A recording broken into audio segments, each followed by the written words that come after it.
Let's make paneer ghee roast today. Ghee roast has been a cherished part of Mangalore's cuisine for generations.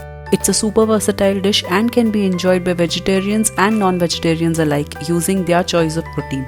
It's a simple recipe, so let's dive into it. Step 1 is making the ghee roast masala paste.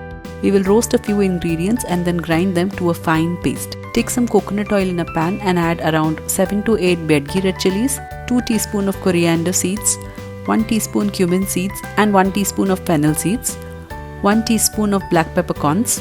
You can add a pinch of fenugreek seeds or methi. I missed adding them. Keep tossing them on a very low flame so that none of the spices get burnt. 1 teaspoon of poppy seeds or khaskhas, 8 to 10 curry leaves. Keep tossing them. Most crucial thing is that you use the bedgi chilies or the Kashmiri chilies for the recipe, because only these chilies will give the vibrant red color to the dish. Once the spices are slightly toasted, add around 5 cloves of garlic. Roast them for a few seconds. Now add a small marble-sized piece of tamarind and grind them all into a smooth paste. Step 2 is frying the paneer in ghee. Take around 2 teaspoons of ghee in a pan and let it get hot. Now start placing the paneer pieces in it. This entire recipe will be prepared in ghee because that is what gives the flavor to this dish.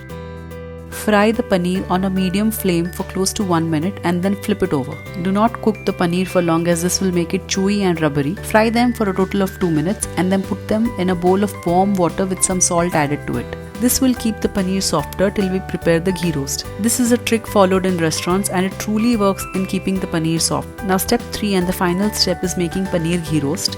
I'm using the same ghee that I used for frying the paneer, and I'll be adding a teaspoon of cumin seeds or jeera. Now add 1 small finely chopped onion. Once the onions turn translucent, add a few curry leaves. Toss them around, and when the onion starts to turn slightly brown, add the masala paste that we had prepared.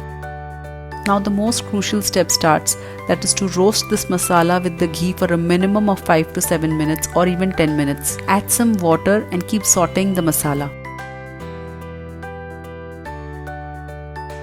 Add some salt and some more ghee.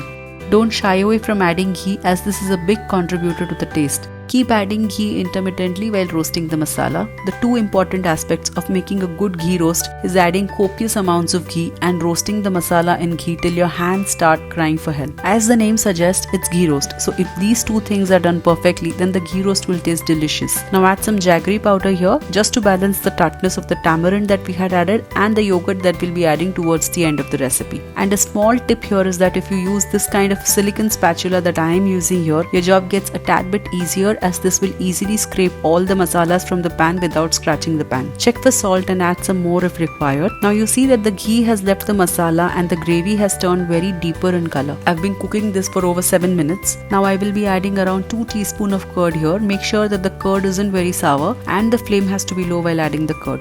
Mix it all well. Cook for 1 or 2 minutes on low flame and then add the paneer pieces.